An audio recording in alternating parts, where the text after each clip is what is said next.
PM Modi की कूटनीति के सामने चीन क्या पस्त हो गया।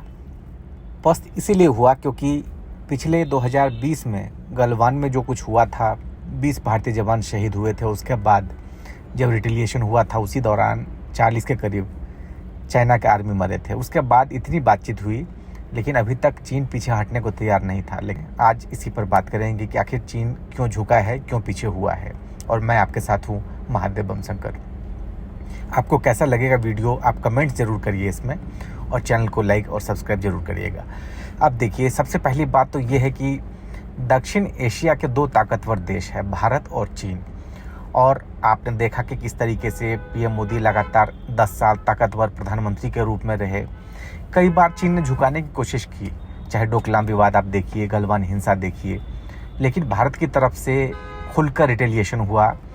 और अब तक जो होता था कि चीन की सेना हमारे सीमा में आके तंबू बना के रह के चली जाती थी या इस तरह की दादागिरी, तो वो देखने को नहीं मिला। और अब क्योंकि जब मॉस्को में चीन के राष्ट्रपति की मुलाकात होनी थी पीएम मोदी के साथ, उससे ठीक पहले चीन ने बातचीत में इस बात को माना कि हम अपने जवान को पीछे हटा रहे हैं जहाँ तमाम उन जगहों पर।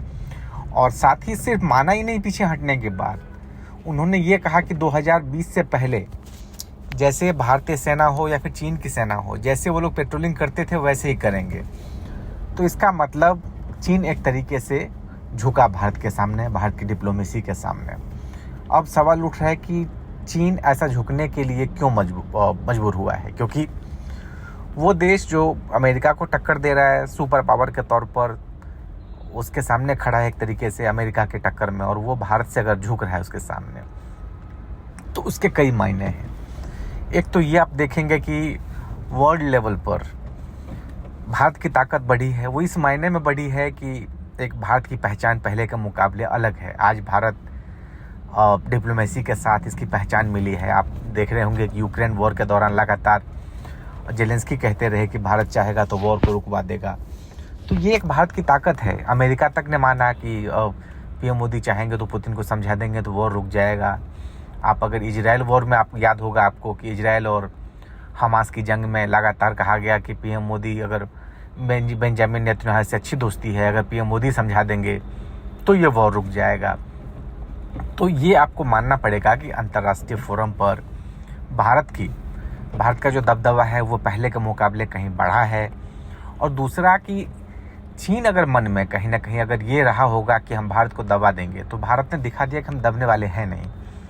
और जब 2020 से लेकर अब तक लगातार अलग अलग मोर्चे पर भारत जब नहीं झुका, तो चीन के पास कोई विकल्प और था नहीं। आप अगर देखें तो करोड़ों डॉलर का भारत और चाइना के बीच ट्रेड रिलेशन है, व्यापार है, उन तमाम चीज़ों पर नुकसान भी पहुंच रहा था। इन चीज़ों से गतिरोध बना हुआ था दोनों देशों के जो जवान हैं करीब 4 साल से, क्योंकि ये जो घटना थी वो 2020 के 15 जून की घटना थी, जब दोनों देशों के आर्मी आमने सामने आए थे। 1975 के बाद पहली बार ऐसा हुआ था जब भारत और चीन की सीमा पर ब्लड बहा था, जवान शहीद हुए तो अब सवाल उठ रहा है कि क्या वो जो एक तरीके से जो चीन ने दागाबाजी की गलवान में, जिसमें 20 भारतीय जवान शहीद हुए थे, तो क्या इतनी जल्दी विश्वास बहाली हो जाएगी? क्योंकि समझौता हुआ, उसमें उन तमाम शर्तों को समझौतों में चीन ने माना है कि भारत अब पेट्रोलिंग कर सकता है, उन जगहों पर कर सकता है जहां पहले करता रहा है,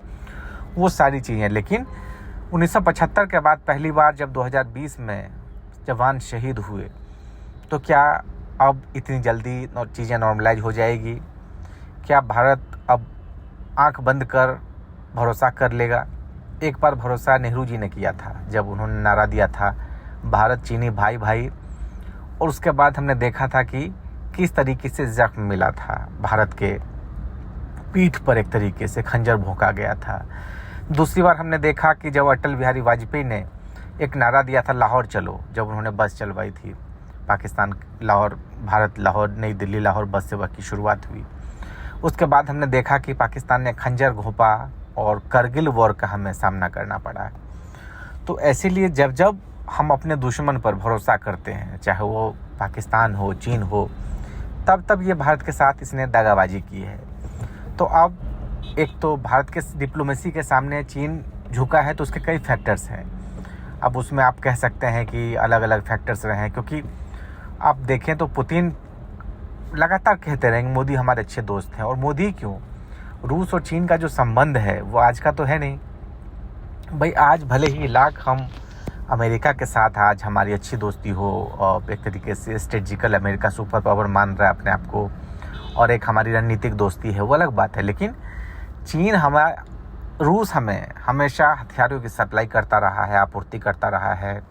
और इनफैक्ट हमारे जो डिफेंस में हम तो अब तक, इससे पहले तक अब तो हम फ्रांस से भी ले रहे हैं और इजराइल से ले रहे हैं। एक समय में हमारी अधिकतर जो 90% डिपेंडेंसी थी वो रूस के जो आर्म्स की सप्लाई पर ही डिपेंडेंसी थी, हमारी सुरक्षा उसी पर थी।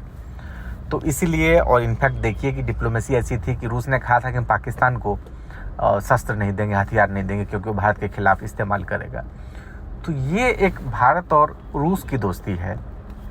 तो अगर आज चीन झुका है भारत के सामने, तो इसमें आप कह सकते हैं कि वो कूटनीति रही है, चाहे वो रसिया का प्रेशर रहा होगा, क्योंकि रूस और चीन की अच्छी दोस्ती बनती है। तो जाहिर तौर पर अगर भारत को रूस अपना दोस्त मानता है तो वो इस बात को कन्विंस करने के लिए ज़रूर तैयार हुआ होगा। दूसरा सबसे बड़ी बात आप देखिए कि भारत को कोई भी देश अगर चाहेगा तो वो दबा नहीं सकता है, क्योंकि भारत हर तरीके से, चाहे आप देखें तो एक बहुत बड़ी मार्केट है, दूसरा एक लार्ज पॉपुलेशन है यहाँ पर, जहाँ पर कई छोटे मोटे देश जो हैं वो समा जाएँ इसमें, और इसके अलावा एक तरीके से ज्ञानों का भंडार है यहाँ, आध्यात्मिक सेंटर है। तो इस लिहाज से आप कहेंगे कि भारत आज, जैसे लगातार इससे पहले आप देखें तो जेटली कहते रहे थे कि ये 75 वाला भारत नहीं है, आज का भारत जो है वो महाशक्ति को टक्कर देने में कामयाब है। तो ये हर कोई जानता है, चाहे अमेरिका हो, रूस हो, हर कोई, चीन हो, हर कोई जान रहा है भारत की शक्ति को, भारत की ताकत को। न्यूक्लियर संपन्न देश है, और चीन कभी सपने में भी नहीं सोचेगा कि हम भारत पर आक्रमण कर दें। तो जब आक्रमण आप कर नहीं सकते, अपनी बात को मनवाने का बातचीत के अलावा कोई दूसरा तरीका होता नहीं है। और अगर चीन भारत के सामने झुका है, LAC पर बातचीत के लिए राजी हुआ है, वहाँ पर पीछे हटा है, एक तरीके से अपने जवानों को पीछे हटाया है। और उस दूसरे जो लगातार, क्योंकि विपक्ष घेर रहा था PM मोदी को कि PM मोदी क्लियर नहीं कर रहे हैं, वहाँ पर चाइना ने घेर लिया है, हमारे बाउंड्री को कब्जा कर रखा है। तो मुझे लगता है कि इसके बाद विपक्ष को भी एक तरीके से जवाब मिल गया है, क्योंकि चाइना ने भी रिएक्ट किया है कि हमारे बीच जो है वो बेहतर संबंध को लेकर स्थिति अब ऐसी हुई। चीन की तरफ से रिएक्शन आया है कि वहाँ पर आप सहमति हुई है, समझौते हुए। तो जाहिर तौर पर यह भारत की बढ़ती हुई ताकत है, और मुझे लगता है कि इसको चीन ने एक्नॉलेज किया है, और वो करना भी पड़ेगा। पाकिस्तान एक्नॉलेज कर ही रहा है। आपको याद होगा कि जब पाकिस्तान के विदेश मंत्री एक समय में थर-थर काँप रहे थे, और उन्होंने कहा कि अगर हम भारत को उनके जो जवान थे, विंग कमांडर, उनको अगर वापस नहीं भेजते हम, तो यहाँ पर भारत अटैक कर देता। ये पुलवामा के बाद जब अपने विंग कमांडर वहाँ पर प्लेन से गिर गए थे, तो आपको ये भी याद होगा। तो इसीलिए पाकिस्तान जब थर-थर काँप रहा है, चीन भी समझ रहा है कि भारत की सेना के सामने जिस तरीके से भारत की सेना सक्षम है पठारी इलाकों में लड़ने के लिए, नंबर 1 है एक तरीके से भारत की सेना, तो उसके सामने चाइना अगर इस तरह से लड़ेगा तो मुझे नहीं लगता कि वो इस तरीके से कितनी देर तक टक्कर दे पाएगा। भले ही हथियारों के बल पर एडवांस होगा, लेकिन अगर ज़मीनी लड़ाई लड़े तो चीन को भारत के जो जवान है वो छक्के छुड़ा देंगे। तो ये चीन बखूबी जानता है, और मुझे लगता है कि वो जो उसने स्टेप उठाया है इसी की रणनीति के तहत हिस्सा है। और आप ज़रूर चैनल को सब्सक्राइब करिए, वीडियो को लाइक करिए, और इस पर कमेंट करिए, और साथ में ये भी लिखिए कि आगे किस तरह की वीडियोज आप देखना चाहते हैं। ये ज़रूर कमेंट कर हमें बताइए। बहुत शुक्रिया आप सभी का। महादेव बम शंकर को दीजिए इजाज़त। नमस्कार।